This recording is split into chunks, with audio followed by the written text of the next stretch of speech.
Hello दोस्तों, स्वागत है आपके अपने परिवार रवि टीचिंग सेंटर में। दोस्तों आज है 27 सितंबर 2022। ग्रुप डी सेकेंड शिफ्ट का पेपर छूट चुका है। तो चलिए इसमें पूछे गए GK plus science plus current affair के हम लोग मैक्सिमम प्रश्न मिल चुके हैं, सारे दिखने वाले हैं। देखिए जितना भी क्वेश्चन का हम लोग आंसर देखेंगे सारा एक्स्ट्रा फैक्ट के साथ देखेंगे, ताकि आपका यदि आगे पेपर है तो आपको बहुत फायदा होने वाला है। एक्स्ट्रा फैक्ट से क्वेश्चन आपको आएगा एग्जाम में। और ऑल क्वेश्चन आर 100% रियल। यदि आप पेपर दे के आ रहे हो तो अपना क्वेश्चन मिला लो, 100% रियल है, इधर उधर से लिया गया क्वेश्चन नहीं है। चलिए हम लोग बिना लेट करे क्वेश्चन की ओर बढ़ते हैं। देखिए पहला क्वेश्चन क्या पूछा गया था, चलते हैं। एक क्वेश्चन पूछा गया था इसमें कि इलायची की पहाड़ी कहाँ है। क्या क्वेश्चन पूछा गया था, इलायची की पहाड़ी कहाँ है। तो इसमें क्या हो जाएगा राइट आंसर। आप लोग जानते हैं इलायची की पहाड़ी, इलायची वगैरह सब केरल में पाया था। तो इसको हम लोग देखिए डिटेल में देखते हैं। इलायची पहाड़ियाँ भारत के पश्चिमी घाट की पर्वतमाला की पहाड़ी है, ठीक है। कार्डेमम का हिंदी अर्थ इलायची होता है। हिंदी अर्थ कार्डेमम का क्या होता है, इलायची होता है। भारत के भौगोलिक दृष्टिकोण से यह दक्षिण भारत की एक पहाड़ी है। दक्षिण भारत की एक पहाड़ी जो अनामलाई नीलगिरी पहाड़ियाँ के दक्षिण में स्थित है। पहाड़ियों के दक्षिण में स्थित है, ठीक है। देखिए इसका सिंपल से आंसर हो जाता है कि इलायची की पहाड़ी केरल में है, ठीक है। बट हम लोग पूरा डिटेल में देखिए डिटेल में क्या क्या हम लोग को जानने मिला है। जैसे कार्डेमम इलायची का हिंदी अर्थ होता है। उसके बाद देखिए भौगोलिक दृष्टिकोण से यह दक्षिण भारत की एक पहाड़ी है जो अनामलाई नीलगिरी पहाड़ी के दक्षिण में स्थित है। एक्स्ट्रा फैक्ट में ये सब हम लोग जानने को मिला। यदि नेक्स्ट शिफ्ट में पूछेगा तो आप आराम से इजीली कर दोगे। अगला प्रश्न की ओर हम लोग बढ़ते हैं। देखिए एक सिंपल सा क्वेश्चन पूछा गया तो क्या पूछा है क्वेश्चन, एल्काइन का सूत्र है। देखिए हम अभी आपको इसको याद करने का ट्रिक भी बताएंगे। देखिए पहले देखते हैं आंसर। एल्काइन का सरल सूत्र देखिए सबसे सरल, एल्काइन कार्बन से कार्बन त्रिबंध के साथ एक हाइड्रोकार्बन आणविक सूत्र CnH2n-2 और इसके समान नाम से जाना जाता है। समान नाम इसका क्या है, एसिटिलीन भी है। देखिए अब देखिए तीन चीज़ होता है इसमें। पहले क्या होगा, छोटा सबसे एल्केन, फिर एल्कीन, फिर एल्काइन। आप समझिए मेरे बात को। एल्काइन तीसरा नंबर पे आ रहा है। पहले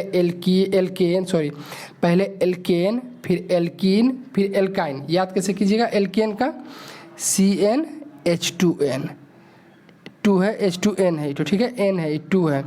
पहला क्या आ गया, CnH2n, ये एल्केन का हो गया। अब एल्काइन बोलेगा तो CnH2n। देखिए पहले में जोड़ो, पहला में जोड़ो हो जाएगा। एल्केन का सूत्र CnH2n+2 हो जाएगा एल्केन। एल्कीन का जोड़ो हटाओ, +2 को हटा दीजिएगा एल्कीन में, तो क्या हो जाएगा CnH2n सिर्फ हो जाएगा एल्कीन का। एल्काइन में देखिए पहले क्या होगा, जोड़ो फिर हटाओ फिर घटाओ। एल्काइन में देखिए यहाँ किया हुआ ना, -2 कर दीजिएगा। तो आप देख लीजिएगा, मेरे बात को दोबारा रिपीट मतलब सुन लीजिएगा।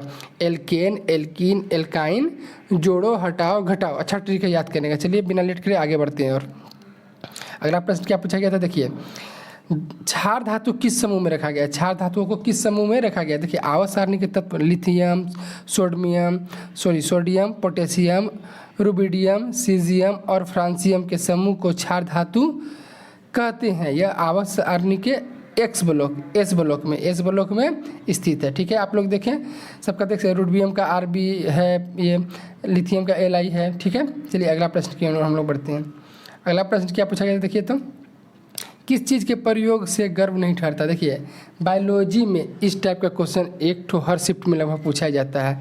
ये कैसे गर्व नहीं ठहरता, या तो इस टाइप का समझ रहे हैं आप मैम क्या करना चाह रहे हैं। तो देखिए इसका राइट आंसर क्या हो जाएगा, अनचाहे गर्भ से बचने के लिए गर्भ निरोधक गोलियां और कॉन्डोम का इस्तेमाल किया जाता है। थोड़ा सा अल्टर वर्ड यूज कर रहे हैं, बट क्या कीजिएगा क्वेश्चन हर शिफ्ट में ऐसा क्वेश्चन एक पूछा जाता है। गर्भ निरोधक गोली यूज करने से क्या मतलब अच्छाई है क्या खराबी है, ये क्वेश्चन पूछा ही जाता है हर शिफ्ट में। इसका राइट आंसर क्या हो जाएगा, किस चीज़ के प्रयोग में से गर्भ नहीं ठहरता है, तो गर्भ निरोधक गोलियाँ और कॉन्डोम के इस्तेमाल से, ठीक है। अगला प्रश्न की ओर हम लोग बढ़ते हैं।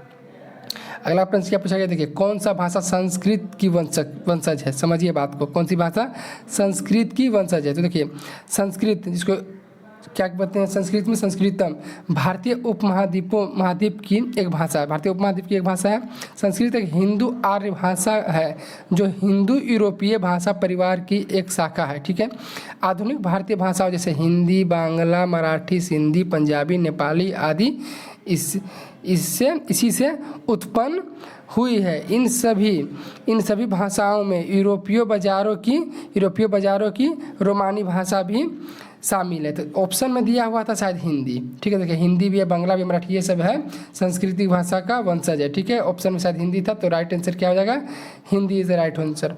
अगला प्रश्न की ओर हम लोग बढ़ते हैं। देखिए अगला क्वेश्चन देखिए पॉलिटिकल से अनुच्छेद वाला पंचायती, ये सब हर शिफ्ट में पूछा जा रहा है। पंचायती राज से पॉलिटिकल से अनुच्छेद वाला, देखिए इसमें डायरेक्ट क्वेश्चन पूछ दिया था कि पंचायती राज कितना अनुच्छेद में है, तो सिंपल क्वेश्चन आप कर दिए होंगे।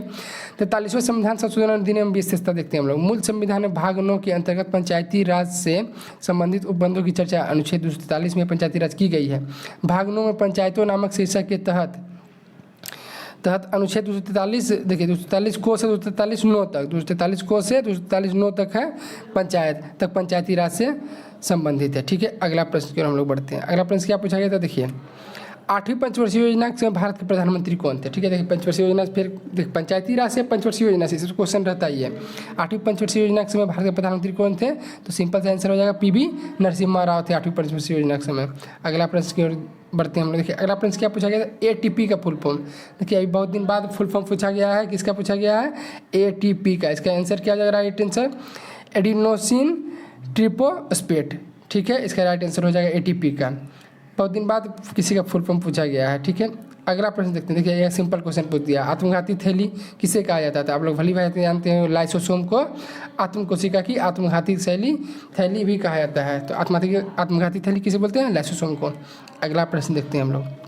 अगला प्रश्न क्या पूछा गया था, प्रकाश संश्लेषण में उत्पाद के रूप में क्या मिलता है। प्रकाश संश्लेषण उत्पाद के रूप में क्या मिलता है। देखिए प्रकाश संश्लेषण के लिए क्लोरोफिल एवं सूर्य का प्रकाश अनिवार्य रूप से आवश्यक है। ठीक है, कार्बोहाइड्रेट जैसे जटिल रासायनिक पदार्थ प्रकाश का संश्लेषण का उत्पाद है। प्रकाश संश्लेषण में ऑक्सीजन उत्पादित होती है। देखिए इसी आगे क्या दिया हुआ है, इसी ऑक्सीजन का उपयोग सभी जीव द्रव्यों की उनकी उत्तरजीविता के लिए लिया जाता है। ठीक है, देखिए क्वेश्चन यहीं तक हम लोग को मिल पाया है। और देखिए आगे बताते हैं आपको, एक क्वेश्चन किससे था, ZnSO4 और Fe, इससे कोई रिलेटेड क्वेश्चन था, द्विविस्थापन चाहे विस्थापन, ऐसा कुछ क्वेश्चन दिया हुआ था। ठीक है, और बाकी यदि आप पेपर दे के आ रहे हो तो कोई क्वेश्चन होगा ध्यान में तो आप लोग कमेंट कर सकते हैं। देखिए आशा करते हैं आपको वीडियो पसंद आया होगा। जितना भी हम क्वेश्चन बताते हैं सारा मतलब फैक्ट के साथ बताते हैं। 100% DL है, पेपर दे के आ रहे हो तो पेपर में ला लो। वीडियो पसंद आया हो तो वीडियो को लाइक और चैनल को सब्सक्राइब जरूर करके जाना, वीडियो को शेयर भी करना। मिलेंगे नेक्स्ट शिफ्ट की वीडियो में, तब तक के लिए जय हिंद, जय भारत, वंदे मातरम।